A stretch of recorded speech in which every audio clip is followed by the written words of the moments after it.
Hello বন্ধুরা, কেমন আছো তোমরা? আশা করি অনেক ভালো আছো। সো 2023 সালে 25শে ডিসেম্বর আমি এবারে পার্ক স্ট্রিটেই কাটালাম। 25শে ডিসেম্বরটা এবারে একটু অন্যরকমভাবেই কাটালাম এবং খুবই ভালো লাগলো। তাছাড়া পার্ক স্ট্রিটের বিভিন্ন জায়গায় আমি ছিলাম, মানে একটা ছোট ভিডিওর মাধ্যমে তোমাদের সামনে আমি উপস্থাপন করার চেষ্টা করলাম। সো পুরো ভিডিওটা তোমাদেরকে দেখতে হবে এবং আশা করি খুবই ভালো লাগবে। সো চলো ভিডিওটা শুরু করা যাক। Way guys, this is run and welcome to YouTube channel. So guys, finally চলে আসলাম নতুন ভিডিও নিয়ে। অ্যান্ড এখন আছি হৃদয়পুর স্টেশনে, এই যে দেখতে পাচ্ছ। সো সকলকে জানাই বড়দিনে অনেক অনেক শুভেচ্ছা। এবং আজকে হচ্ছে 25শে ডিসেম্বর। সো আজকে হচ্ছে পার্ক স্ট্রিট যাচ্ছি। সো ওখানে খুব এনজয় করবো আমরা ফার্স্ট টাইম। সো গাইস দেখতে পাচ্ছ, সায়ন, দীপ অ্যান্ড আমি আছি টোটাল 3জনে। সো আজকে দীপ সুব্রত নেই, ওর কিছু প্রবলেমের জন্য। যাই হোক, ও পড়তে গেছে। অ্যান্ড এখান থেকে যাবো হচ্ছে শিয়ালদা, দেন ওখান থেকে কীভাবে যাচ্ছি না যাচ্ছি পুরোটাই তোমাদের সাথে শেয়ার করছি, ঠিক আছে? কি রে, first time park street experience কেমন হচ্ছে তোমাদেরকে? ডিসেম্বরে ফার্স্ট টাইম পার্ক স্ট্রিট একদম। সো চলো, আমি তো যাইনি, আজকেই ফার্স্ট টাইম। সো কেমন কি এক্সপিরিয়েন্স হচ্ছে তোমাদের সাথে শেয়ার করছি, তো চলো দেখতে থাকো। সো গাইস, এই হচ্ছে বারাসাত লোকাল চলে এসছে। সো এইটা নিয়ে আমরা উঠবো অ্যান্ড শিয়ালদা যাবো। একদম পুরো ফাঁকা ট্রেন গাইস, অসাধারণ।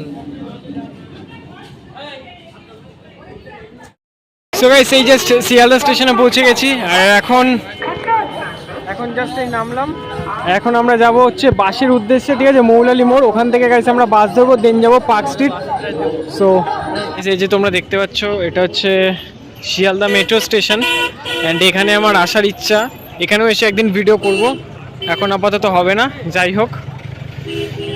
সো গাইস, এই জাস্ট স্প্ল্যানেটে নামলাম বাস থেকে। অ্যান্ড দেখতে পাচ্ছ তোমরা কালেকশন। তো চলো তাহলে তোমাদের কিছু কালেকশন দেখাই।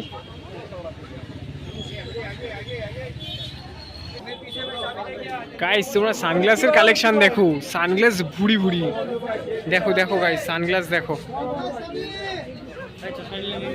গাইস। এখানে জামার কালেকশন, এত ভিড় চারিদিকে, কি বলবো। সো গাইস, এই হচ্ছে পার্ক স্ট্রিটের মেইন জায়গা, যেখানে আর কি লাইটিং হয়। ওই যে তোমরা দেখতে পাচ্ছ ওখানটা, ওখান থেকে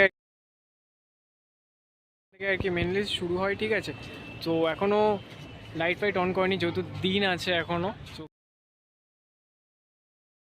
সো কিছুক্ষণ পরেই লাইটিং অন হবে। সো তোমাদেরকে দেখাবো পার্ক স্ট্রিটের মেনু লাইটিং, ঠিক আছে গাইজ? মাথা খারাপ হয়ে যাচ্ছে দেখে, এত কালেকশন।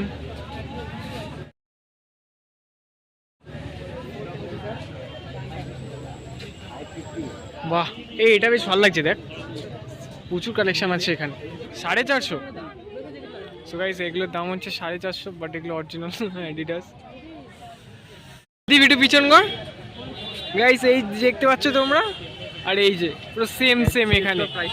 এবার প্রাইসটা জিজ্ঞাসা করবো। দীপের দি কত নিয়েছিল? আমার দিয়ে 250। 250। আচ্ছা, তো চলো এবার দেখা যাক।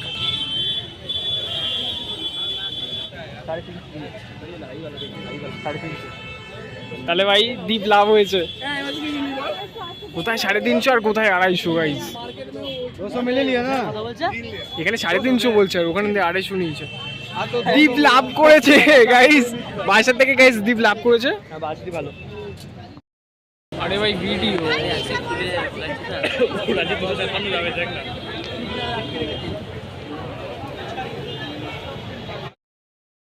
সো গাইস, এখন হচ্ছে একদম পুরো পার্ক স্ট্রিটের মধ্যে, বাট যেখান থেকে আমরা যাত্রা শুরু করবো, সো সেখানে হচ্ছে মানে যারা কি পুলিশ গার্ডে ছিল, সো তারা বলছে যে 6টার পর থেকে নাকি ঢুকতে দেবে। সেজন্য গাইস এখন আমরা এই সাইডে একটু ঘুরতে এসেছি। লাইটিং ফাইটিং জাস্ট আস্তে আস্তে চালু হচ্ছে, ঠিক আছে? একটু পরে আমরা দেখাচ্ছি। সো লাইটিংগুলো তোমাদেরকে পুরোটাই শেয়ার করব। সো আমার তো ফার্স্ট টাইম এক্সপিরিয়েন্স, সো যাই না, এক্সাইটেড আমি খুব। যাই হোক, এখন বসে আছি SBI bank, sorry state bank of India. So এর ব্যাংকের নিচেই আছে, ঠিক আছে? এটা পার্ক স্ট্রিটে। সো এই যে দীপা সাইনরাজ তো দাঁড়িয়ে আছে, আর আমি ব্যাক করছি তোমাদের সাথে। গাইস, এবার আমি তোমাদেরকে বলবো যে পার্ক স্ট্রিটে আমরা কিভাবে গিয়েছিলাম। প্রথমত শিয়ালদা স্টেশনে আমরা নেমে, মৌলালি মোড় থেকে আমরা বাস ধরে স্প্যানের স্টেশনে আমরা নেমে, সামনেই তোমরা দেখতে পাবে যে মাদার টেরেসার সরণি। সো ওখান থেকেই আর কি এই ক্রিসমাস ফেস্টিভ্যাল শুরু হয়ে থাকে। এবং আমার কাছে কথা হচ্ছে যারা ঘুরতে ভালোবাসে তাদের কাছে না কোনো এক্সকিউজই কাজ করে না, যে কোনো সমস্যার মধ্যে তারা ঘুরবে। সো আমার কাছে খুবই ভালো লাগে ঘোরাফেরা। সো তাই চলে এসেছি 25শে ডিসেম্বরে ফার্স্ট টাইম ক্রিসমাস ফেস্টিভ্যালে পার্ক স্ট্রিট। আমার সত্যি খুবই ভালো লেগেছে এখানকার লাইটিং। যতই ভিড় হোক না কেন, ওই একটা সমস্যা যে ভিড় ভিড় ভিড়, বাট তার মধ্যে আমার ভালোই লাগে। লাইটিংগুলো তোমরা দেখতেই পাচ্ছ, অসাধারণ। ঠিক আছে, সো প্রত্যেক বছর ফোনে দেখি, বাট এবারে আমি নিজেই গেলাম, তো একটা অন্যরকম অনুভূতি। সো লাইটিংগুলো দেখো, এটাই হচ্ছে এখানকার মেন আকর্ষণীয় দেখার জিনিস। Guys, park street metro station থেকে আমরা হাঁটতে হাঁটতে সোজা চলে গিয়েছিলাম একদম পুরো নন্দনের সামনে, কারণ যেই রাস্তা দিয়ে আমরা যাচ্ছিলাম সেই রাস্তা দিয়ে আর রিটার্ন করা যাবে না, সেই জন্য চলে গেছিলাম একদম নন্দনে। এবং রাস্তায় যা ভিড়, সেই জন্য আস্তে আস্তে ধীরে ধীরে যেতে যেতে আমাদের প্রায় টাইম চলে গেছিলো, এবং আমরা বাড়ি এসেছি প্রায় 10টা। ঠিক আছে, অ্যান্ড দেখতে পাচ্ছ লাইটিংটা, এখানকার টুনলাইটগুলো অসাধারণ ছিল, সত্যি খুব ভালো ছিল। এবং চারিদিকটা দেখো তোমরা, মানুষের ভিড় উপচে পড়ছে, এবং তার মধ্যে ফটোশ্যুট এবং বিভিন্ন ধরনের শ্যুট। এখানটা আমি একটা ভিডিও শ্যুট করার চেষ্টা করছিলাম, বাট হয়নি, ব্যর্থ হয়েছি। একটা কুকুর ঢুকে গেছে, তার মধ্যে এত ক্লাউড আর হয়নি। এবং আমরা চলে এসেছি ফাইনালি নন্দন, অ্যান্ড নন্দনের লাইটিং তো হেভি ছিল। তাছাড়া এখানে বিভিন্ন ধরনের সঙ্গীত শিল্পীরা এসেছিল সঙ্গীত পরিবেশন করার জন্য, এখানেও একটা প্রোগ্রাম হচ্ছিল, তাই এখানে কিছুক্ষণ আমরা স্টে করে গেলাম।